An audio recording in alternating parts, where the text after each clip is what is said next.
Hello दोस्तों, नमस्कार। मेरा नाम है संदीप और स्वागत है आप सभी दोस्तों का आपके अपने यूट्यूब चैनल संदीप गुरुकुल में।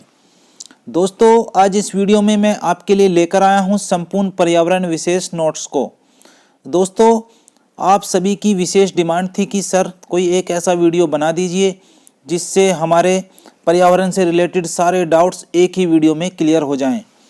तो दोस्तों, उन सभी दोस्तों के लिए ये वीडियो रामबाण वीडियो होने वाला है। दोस्तों, अगर आप किसी भी गवर्नमेंट एग्जाम या जनरल कंपटीशन या UP TET, C TET, UPSI, UP police, RRB, NTPC किसी भी एग्जाम की तैयारी कर रहे हैं तो आपके लिए ये वीडियो काफ़ी हेल्पफुल होगी। आप इस वीडियो को शुरू से लेकर लास्ट तक ध्यान से देखना।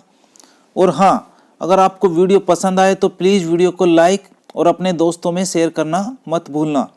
और अगर आपको इस तरह की कोई भी और नई वीडियो चाहिए तो आप हमारे चैनल संदीप गुरुकुल को सब्सक्राइब करके नोटिफिकेशन की घंटी को दबा देना, जिससे कि इस चैनल पर कोई भी नई वीडियो अगर अपलोड होगी तो उसका नोटिफिकेशन आपको सबसे पहले मिल जाएगा और आप जो भी तैयारी कर रहे हैं उसको बेहतर तरीके से आगे करते रहेंगे।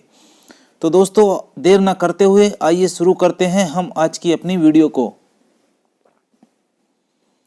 दोस्तों, सबसे पहले बात करेंगे पर्यावरण की। आखिर पर्यावरण होता क्या है? तो दोस्तों, पृथ्वी पर पाए जाने वाले भूमि, जल, वायु, पेड़ पौधों एवं जीव जंतुओं का समूह जो हमारे चारों ओर है, सामूहिक रूप से पर्यावरण कहलाता है। अब बढ़े अगले पॉइंट पर। तो पर्यावरण के 3 संगठक होते हैं। कौन कौन से संगठक होते हैं? जिसमें नंबर 1 है भौतिक या अजैविक संगठक। इसमें कौन कौन से पॉइंट आते हैं? स्थल, वायु, जल। सेकंड हमारा है जैविक संगठक। इसमें पेड़ पौधे, मनुष्य, जंतु और सूक्ष्म जीव आते हैं। थर्ड हमारा है ऊर्जा संगठक। इसके अंतर्गत सौर ऊर्जा एवं भूतापीय ऊर्जा आते हैं। अब देखते हैं नेक्स्ट पॉइंट को। नेक्स्ट पॉइंट है सतत विकास के लिए जैविक विविधता का संरक्षण, प्रदूषण का निरोध एवं नियंत्रण तथा निर्धनता घटाना सभी आवश्यक है। जल चक्र में सौर विकिरण की सबसे महत्वपूर्ण भूमिका है। पृथ्वी के चारों ओर गैसों के समूह को वायुमंडल कहते हैं। वातावरण में उपस्थित गैसों में नाइट्रोजन सर्वाधिक मात्रा में पाई जाती है। अगले पॉइंट की बात करेंगे। अगला पॉइंट है राष्ट्रीय पर्यावरण अभियांत्रिकी शोध संस्थान महाराष्ट्र राज्य के नागपुर में स्थित है। संयुक्त राष्ट्र पर्यावरण कार्यक्रम UNEP United Nations Environment Programme का मुख्यालय नैरोबी, केन्या में है। अगला पॉइंट है ग्रीन पीस इंटरनेशनल का मुख्यालय नीदरलैंड के एम्स्टर्डम में स्थित है। यह एक गैर सरकारी पर्यावरण संगठन है। आगे बढ़ते हैं। विश्व मौसम विज्ञान संगठन का मुख्यालय जेनेवा में है। भारत में वन्य जीव संरक्षण अधिनियम सन 1972 में लागू किया गया था। दोस्तों, ये जो अधिनियम है इनको आप अच्छे से ध्यान से देख लीजिएगा और इनके सन अच्छे से याद कर लीजिएगा, क्योंकि ये पर्यावरण से रिलेटेड इनका क्वेश्चन बनता ही बनता है और हर एक एग्जाम में आपको देखने को मिल ही जाएगा। तो दोस्तों, आगे बढ़ते हैं। भारत में वन संरक्षण अधिनियम सन 1980 में लागू किया गया। भारत में पर्यावरण संरक्षण अधिनियम सन 1986 में लागू किया गया। आप इनमें अंतर समझ लीजिए। जैसे कि एक है वन जीव संरक्षण अधिनियम, अगला है वन संरक्षण अधिनियम और ये है अगला पर्यावरण संरक्षण अधिनियम। इनमें आप अच्छे से डिफरेंस करके इनको याद करिएगा। अगला है भारत सरकार ने जैव विविधता अधिनियम सन 2002 में पारित किया। इको मार्क प्रमाण पत्र उन भारतीय उत्पादों को दिया जाता है जो पर्यावरण के प्रति मैत्रीपूर्ण होते हैं। अतिनगरीकरण और औद्योगिकरण, संतुलित विकास, पर्यावरण एवं पारिस्थितिकी तथा जैव विविधता के संरक्षण इन तीनों के लिए हानिकारक है। आगे बढ़ते हैं। पारिस्थितिकी का जनक अर्नेस्ट हैकल को कहा जाता है। पारिस्थितिकी तंत्र का जनक एजी टांसले को माना जाता है। इन दोनों में अंतर है, एक पारिस्थितिकी का जनक है, सेकंड पारिस्थितिकी तंत्र का जनक है। आगे बात करते हैं, डॉक्टर रामदेव मिश्रा को भारत में पारिस्थितिकी का जनक कहा जाता है। पारिस्थितिकी तंत्र में ऊर्जा का प्रवाह एक दिशा में होता है। आगे है, पारिस्थितिकी तंत्र एक खुला तंत्र होता है। जैवमंडल पारिस्थितिकी तंत्र में ऊर्जा का प्रमुख स्रोत सूर्य है। दो भिन्न समुदायों के बीच का संक्रांति क्षेत्र इकोटोन कहलाता है। पारिस्थितिकी तंत्र में तत्वों के चक्रण को जैव भू रासायनिक चक्र कहते हैं। आगे बढ़ते हैं,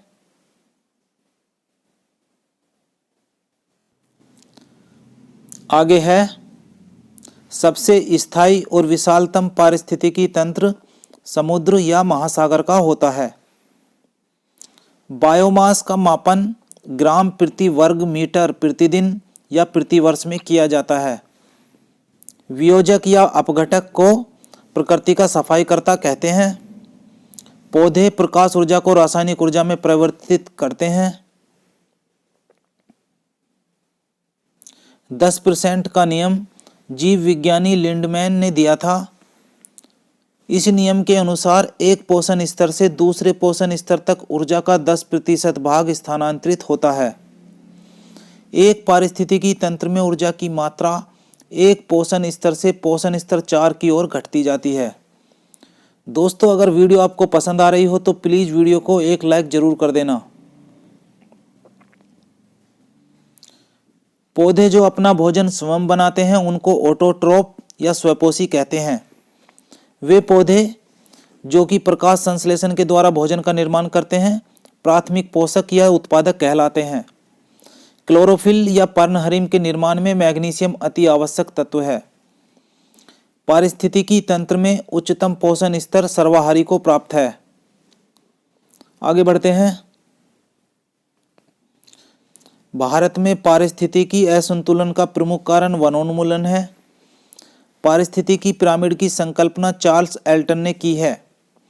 वाष्पोत्सर्जन की क्रिया के लिए पोटेशियम आवश्यक तत्व है। सूर्य से आने वाला हानिकारक पराबैंगनी विकिरण त्वचा कैंसर का कारण हो सकता है। नेक्स्ट है, सौर विकिरण की जल चक्र में सबसे महत्वपूर्ण भूमिका होती है। ग्लोबल वार्मिंग की संज्ञा सर्वप्रथम ब्रिटिश पर्यावरणविद वालेस ब्रायकर ने दी थी। कार्बन डाइऑक्साइड एक ऐसी गैस है जो पृथ्वी के लिए हानिकारक और लाभदायक दोनों है। वायुमंडल में उपस्थित ओजोन गैस द्वारा पराबैंगनी विकिरण को अवशोषित किया जाता है। कार्बन डाइऑक्साइड को दमघोटू गैस भी कहते हैं। अंटार्कटिका में ओजोन परत का सबसे ज्यादा विनाश सितंबर तथा अक्टूबर माह में होता है। उत्तरी गोलार्ध में ओजोन परत का विनाश मार्च अप्रैल में देखा जाता है। नाइट्रिक ऑक्साइड के मनुष्य के शरीर में अधिक सांद्रण से निमोनिया और फेफड़ों का कैंसर आदि बीमारियां हो जाती हैं। प्रकाश संश्लेषण की क्रिया में हरे पौधे सूर्य के प्रकाश को विकिरण ऊर्जा के रूप में प्राप्त करते हैं। सोलर कुकर सूर्य की अवरक्त किरणों से ऊर्जा अवशोषित करता है। नेक्स्ट है, फूलों की घाटी उत्तराखंड में स्थित है। वेटलैंड या आर्द्रभूमि दिवस 2 फरवरी को मनाया जाता है। पारिस्थितिकी स्थायी मितव्ययता है, यह चिपको आंदोलन का नारा है। सबसे पहले बायोडायवर्सिटी शब्द का प्रयोग W.G. रोसेन ने किया था। सर्वाधिक जैव विविधता उष्णकटिबंधीय वर्षा वनों में पाई जाती है। संयुक्त राष्ट्र संघ ने 2011 से 2020 तक के लिए जैव विविधता दशक घोषित किया है। भारत में जैव विविधता के ताप स्थल हॉटस्पॉट पूर्वी हिमालय व पश्चिमी घाट हैं। भूमध्य रेखा से ध्रुवों की ओर जाने पर जैव विविधता में कमी आती है। हॉटस्पॉट शब्दों का सर्वप्रथम प्रयोग नॉर्मन मायर्स ने सन 1988 में किया था। अगला पॉइंट है, मरुस्थल में आने वाले पौधों को जीरोफाइट या मरुद्भिद कहते हैं। नाइट्रोजन यौगिकीकरण करने वाला जीव ओजोटोबैक्टर है। लवणीय मृदा में उगने वाले पौधों को हेलोफाइट कहते हैं। जैव विविधता के संरक्षण के लिए महत्वपूर्ण रणनीति जैव मंडल रिजर्व है। आगे बढ़ते हैं, अगले पॉइंट की बात करेंगे। अगला पॉइंट है, राष्ट्रीय जैव विविधता प्राधिकरण का मुख्यालय चेन्नई में है। भारत में कुल 18 जैव मंडल क्षेत्र स्थापित किए जा चुके हैं। पुरवाल को उष्णकटिबंधीय सागरीय वन की संज्ञा दी जाती है। टुंड्रा बायोम सबसे कम जैव विविधता तथा भार वाला बायोम है। आगे बढ़ते हैं, अगला पॉइंट है, विलुप्त होने वाली प्रजातियों की सूचीबद्ध रेड डेटा बुक में होती है। रेड डेटा बुक में संकटापन्न जीवों को गुलाबी पन्नों पर दर्शाया जाता है। प्रकृति संरक्षण हेतु अंतर्राष्ट्रीय संघ की परिभाषा के अनुसार किसी प्रजाति को तब विलुप्त माना जाता है जब वह अपने प्राकृतिक आवास में 50 वर्ष से ना देखी गई हो। इस पॉइंट को अच्छे से याद कर लेना। अगले पॉइंट पे जाते हैं। अगला पॉइंट है, स्वस्थानीय पद्धति संरक्षण के अंतर्गत वानस्पतिक उद्यान को शामिल नहीं किया जाता है। बांस एक प्रकार की घास होती है। डिक्लोफिनेक सोडियम ड्रग गिद्धों की समष्टि में ह्रास के लिए उत्तरदायी है। एशिया में समाप्त हो रहे गिद्धों के संरक्षण के लिए सेव यानी कि saving Asia's vulture from extinction नामक कार्यक्रम चलाया जा रहा है। फ्रिज में मैफ्रोन गैस भरी जाती है। भारतीय वन्यजीव संस्थान देहरादून में स्थित है। आगे बढ़ते हैं, हमारा अगला पॉइंट है, national bureau of plant genetic resources नई दिल्ली में स्थित है। राष्ट्रीय ऊर्जा संरक्षण दिवस 14 दिसंबर को मनाया जाता है। अगले पॉइंट की बात करें तो अगला पॉइंट है, अम्ल वर्षा का कारण सल्फर डाइऑक्साइड तथा नाइट्रस ऑक्साइड है। सल्फर डाइऑक्साइड को क्रैकिंग गैस भी कहा जाता है। मोटर कार एवं सिगरेट से निकलने वाली रंगहीन गैस कार्बन डाइऑक्साइड है। ग्रीन मफलर ध्वनि प्रदूषण से संबंधित है। नाइट्रोजन डाइऑक्साइड, ओजोन तथा PAN प्रॉक्सी एसिटिल नाइट्रेट, इन तीनों को सामूहिक रूप से प्रकाश रासायनिक स्मोक कहते हैं। Carbon dioxide gas global warming के लिए सबसे ज़्यादा जिम्मेदार है। वायु प्रदूषण के जैविक सूचक का कार्य लाइकेन करता है। अगला पॉइंट है, एजेंडा 21 21वीं सदी में विश्व पर्यावरण संरक्षण हेतु एक कार्य योजना है। रविंद्र कुमार सिन्हा को डॉल्फिन मैन ऑफ इंडिया कहा जाता है। नॉर्मन बोरलॉग को विश्व में हरित क्रांति का जनक माना जाता है और भारत में डॉक्टर MS स्वामीनाथन को हरित क्रांति का जनक माना जाता है। सुंदरलाल बहुगुणा और चंडी प्रसाद भट्ट चिपको आंदोलन से संबंधित हैं। मेथेन के प्रमुख स्रोत धान के खेत, कोयले की खदान, दीमक की बोम्बी एवं जुगाली वाले पशु आदि होते हैं। अगला पॉइंट है, सिल्वर आयोडाइड का प्रयोग कृत्रिम वर्षा के लिए किया जाता है। इकोसिस्टम में उत्पादक प्राथमिक उपभोक्ताओं से अधिक होते हैं। जब किसी साबुन के बुलबुले को आवेशित किया जाता है तो उसकी त्रिज्या बढ़ जाती है। अगला पॉइंट है, एपीको आंदोलन के जनक पांडुराम हेगड़े थे। हरियाली परियोजना का उद्देश्य जल प्रबंधन है। भारत का पहला जैविक राज्य सिक्किम है और 100% सौर ऊर्जा से चलने वाला भारत का पहला केंद्र शासित प्रदेश दीव है। अगले पॉइंट पे बढ़ते हैं। अगला पॉइंट है, सोडियम क्लोरेट शाकनाशक का उदाहरण है। नाइट्रोजन स्थिरीकरण जीवाणु दाल के पौधे की जड़ के साथ संयोजन करते हैं। मानव शरीर में अग्नाशय ग्रंथि अंतःस्रावी एवं बाह्य स्रावी दोनों ही प्रकार के कार्य करती है। आगे बढ़ते हैं, अगले पॉइंट की बात करेंगे। अगला पॉइंट है लिथियम बाइकार्बोनेट का प्रयोग गठिया के उपचार में किया जाता है। मानव गतिविधियों से परिवर्तित पर्यावरण एंथ्रोपोजेनिक पर्यावरण कहलाता है। अंतर्राष्ट्रीय सौर संगठन का सचिवालय वर्तमान में गुरुग्राम में स्थित है। मीथेन गैस जो धान के खेत में उत्सर्जित होती है तथा भूमि के तापमान में वृद्धि करती है। अगले पॉइंट पे चलते हैं। अगला पॉइंट है भोपाल गैस त्रासदी का कारण मिथाइल आइसोसाइनाइट नामक गैस थी। यह घटना 2 से 3 दिसंबर 1984 की रात में घटी थी। कपूर को खुले में रखने पर कुछ समय बाद उसका गायब हो जाना ऊर्ध्वपातन कहलाता है। तिलचट्टे या कॉकरोच का रक्त सफेद होता है। अगला पॉइंट है भारत द्वारा भूमि क्षरण तटस्थता प्राप्त करने का लक्ष्य 2030 है। आगे बढ़ते हैं दोस्तों अगर वीडियो आपको पसंद आ रही है तो प्लीज़ वीडियो को एक लाइक करके ज़रूर चलना। बात करेंगे अगले पॉइंट की। अगला पॉइंट है भारतीय भाषाओं का केंद्रीय संस्थान मैसूर में है। कैडमियम के प्रदूषण की वजह से इटाई रोग होता है। पारे के प्रदूषण की वजह से मिनीमाता रोग होता है। बेंजीन की वजह से रक्त कैंसर या ल्यूकेमिया रोग हो जाता है। आगे बढ़ते हैं जल प्रदूषण रोकथाम एवं नियंत्रण अधिनियम सन 1974 में पारित हुआ था। वायु प्रदूषण रोकथाम एवं नियंत्रण अधिनियम सन 1981 में पारित हुआ था। ध्वनि प्रदूषण रोकथाम एवं नियंत्रण अधिनियम सन 2000 में पारित हुआ था। आप इन अधिनियम के सन अच्छे से याद कर लेना क्योंकि ये हर एक एग्जाम में पूछ लिए जाते हैं।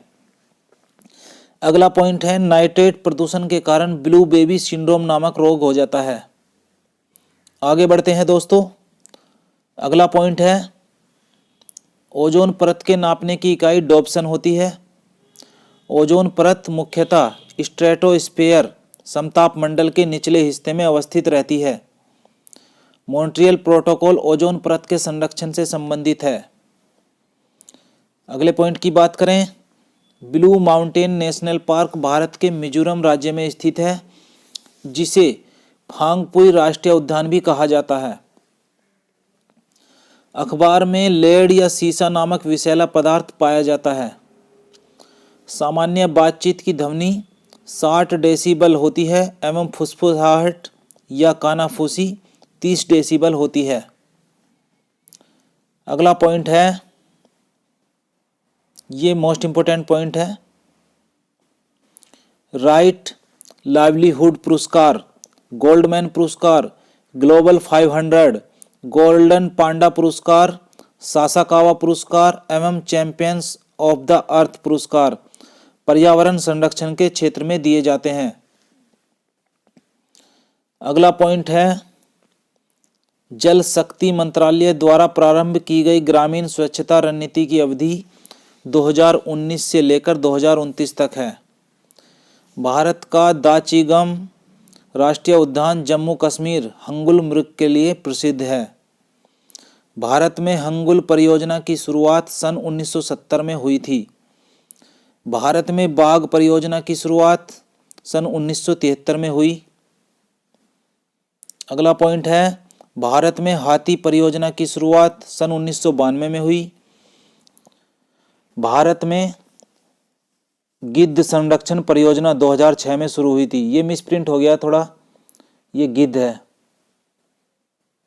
आप इसको गिद्ध संरक्षण परियोजना पढ़ना। दोस्तों अगला पॉइंट है तुलसी के पौधे का औषधि महत्व उसमें उपस्थित फिनोल एवं फ्लेवोनॉइड के कारण होता है। संयुक्त राष्ट्र जलवायु कार्यवाही सम्मेलन 2019 का आयोजन न्यूयॉर्क में किया गया था। नील हरित शैवाल जैविक नाइट्रोजन के निर्धारण से संबंधित है। आगे बढ़ते हैं दोस्तों। अगला पॉइंट है मानव आहार में पॉलिश किए हुए चावल के उपयोग से विटामिन B1 की कमी हो जाती है। राजेंद्र सिंह को भारत के जल पुरुष के नाम से जाना जाता है। ग्लोबल 500 पुरस्कार पर्यावरण प्रतिरक्षा के लिए प्रदान किए जाते हैं। अगला पॉइंट है टाइलर पुरस्कार पर्यावरण सुरक्षा एवं पारिस्थितिकी क्षेत्र में उल्लेखनीय योगदान हेतु प्रदान किया जाता है। सुपोषण जल निकाय के पोषक तत्व संवर्धन की घटना है। यह जल में घुली ऑक्सीजन को कम करता है। जेट्रोफा बायोडीजल का पौधा है। नाइट्रोजन तथा सल्फर डाइऑक्साइड की उपस्थिति के कारण वायुमंडल में धुआं या स्मॉग उपस्थित होता है। आगे बढ़ते हैं। आयुर्वेद का राष्ट्रीय संस्थान जयपुर में स्थित है। एस्बेस्टस की धूल से फेफड़ों का कैंसर हो सकता है। भारत का प्रथम राष्ट्रीय उद्यान जिम कॉर्बेट नेशनल पार्क है जो उत्तराखंड में स्थित है। येलोस्टोन नेशनल पार्क संयुक्त राज्य अमेरिका में स्थित है। भारत में भीतरकनिका ओडिशा राष्ट्रीय उद्यान में घड़ियाल की संख्या सर्वाधिक है। भारत में केवलादेव घाना राष्ट्रीय उद्यान राजस्थान पक्षियों के स्वर्ग के नाम से जाना जाता है। आगे बढ़ते हैं। भारत में भौंकने वाला हिरन पेरियर राष्ट्रीय उद्यान केरल, संजय गांधी राष्ट्रीय उद्यान महाराष्ट्र तथा नोकरेक राष्ट्रीय उद्यान मेघालय में पाया जाता है। दाचिगाम अभ्यारण्य जम्मू कश्मीर में है। कच्छ का रण गुजरात जंगली गधों के लिए प्रसिद्ध है। कान्हा अभ्यारण्य मध्य प्रदेश में है। काजीरंगा वन्यजीव अभ्यारण्य एक सींग वाले गैंडे के लिए प्रसिद्ध है। ये मोस्ट इंपॉर्टेंट अभ्यारण्य है, इसको ध्यान से देख लेना। ओरंग अभ्यारण्य असम को मिनी काजीरंगा भी कहा जाता है। मणिपुर पहाड़ियों से घिरा इम्फाल बेसिन सरोवरीय मैदान का एक सुंदर उदाहरण है। भारत का सबसे बड़ा राष्ट्रीय उद्यान हेमिस राष्ट्रीय उद्यान जम्मू कश्मीर में स्थित है। नामदफा राष्ट्रीय उद्यान अरुणाचल प्रदेश में है। राजाजी राष्ट्रीय उद्यान उत्तराखंड में स्थित है। संजय राष्ट्रीय उद्यान और बांधवगढ़ राष्ट्रीय उद्यान मध्य प्रदेश में स्थित है। आगे बढ़ते हैं। सलीम अली राष्ट्रीय उद्यान जम्मू कश्मीर में है। राजीव गांधी राष्ट्रीय उद्यान राजस्थान में है। दूधवा राष्ट्रीय उद्यान उत्तर प्रदेश के लखीमपुर खीरी जनपद में स्थित है, जहां गैंडा पुनर्वास योजना शुरू की गई है। अगला पॉइंट है बांदीपुर राष्ट्रीय उद्यान दक्षिण भारत के कर्नाटक राज्य में स्थित है। इंद्रावती राष्ट्रीय उद्यान छत्तीसगढ़ के बस्तर क्षेत्र में दंतेवाड़ा जिला में स्थित है। आगे ले पॉइंट पर बढ़ते हैं। अगला पॉइंट है बांधवगढ़ राष्ट्रीय उद्यान मध्य प्रदेश में स्थित है, जो कि सफेद बाघों के लिए प्रसिद्ध है। शांत घाटी अभ्यारण्य केरल में है तथा फाकिम अभ्यारण्य नागालैंड में है। गिर राष्ट्रीय उद्यान गुजरात के जूनागढ़ में स्थित है, जो मुख्य रूप से शेरों के लिए संरक्षित है। मानस राष्ट्रीय उद्यान असम में है। सिमलीपाल राष्ट्रीय उद्यान ओडिशा में है। ग्रेट हिमालय राष्ट्रीय उद्यान पिन वैली राष्ट्रीय उद्यान हिमाचल प्रदेश में स्थित है। सुल्तानपुर राष्ट्रीय उद्यान हरियाणा में स्थित है। सुंदरबन अभ्यारण्य एवं बुक्सा बाघ परियोजना पश्चिम बंगाल में स्थित है। अगले पॉइंट पे बढ़ते हैं। अगला पॉइंट है अंतर्राष्ट्रीय टाइगर दिवस 29 जुलाई को मनाया जाता है। सरिस्का राष्ट्रीय उद्यान राजस्थान में है। नामदफा राष्ट्रीय उद्यान अरुणाचल प्रदेश में स्थित है। चंद्रप्रभा वन्यजीव अभ्यारण्य उत्तर प्रदेश के चंदौली जिले में स्थित है। रानी झांसी मैरीन राष्ट्रीय उद्यान अंडमान निकोबार में है। सैंडल पीक राष्ट्रीय उद्यान अंडमान निकोबार में है। तो दोस्तों ये थे संपूर्ण पर्यावरण के विशेष नोट्स। अब आगे हम बात करेंगे पर्यावरण से संबंधित महत्वपूर्ण दिवस की। दोस्तों, पर्यावरण से संबंधित महत्वपूर्ण दिवस बहुत सारे एग्जाम में पूछे जाते हैं कि कौन सा दिवस किस दिन पड़ता है या कौन सी डेट को पड़ता है। ये एग्जाम में क्वेश्चन बनते ही बनते हैं।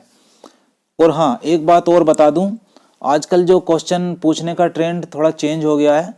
आजकल दिवस के साथ साथ उनकी थीम भी पूछी जाती है। तो थोड़ा सा क्रिटिकल बनाने के लिए एग्जामिनर दिवस की थीम भी पूछ लेते हैं। तो आप जो महत्वपूर्ण दिवस हैं उनकी थीम भी जरूर याद कर लेना। जैसे सबसे पहला है 21 मार्च को अंतर्राष्ट्रीय वन दिवस मनाया जाता है। 2020 में इस अंतर्राष्ट्रीय वन दिवस की थीम वन और जैव विविधता, फॉरेस्ट्स एंड बायोडाइवर्सिटी थी। अब आगे बढ़ते हैं। आगे भी ये जितने भी मैं जो भी बता रहा हूँ ये सारे मोस्ट इम्पोर्टेंट ही हैं। तो आप इनको ये तो अच्छे से आपको याद करने पड़ेंगे क्योंकि ये अक्सर एग्जाम में पूछे ही जाते हैं। तो दोस्तों, सेकंड है 22 मार्च को विश्व जल दिवस मनाया जाता है और 2020 में इसकी थीम थी जल और जलवायु परिवर्तन, वाटर एंड क्लाइमेट चेंज। तीसरा हमारा है 22 अप्रैल को विश्व पृथ्वी दिवस मनाया जाता है।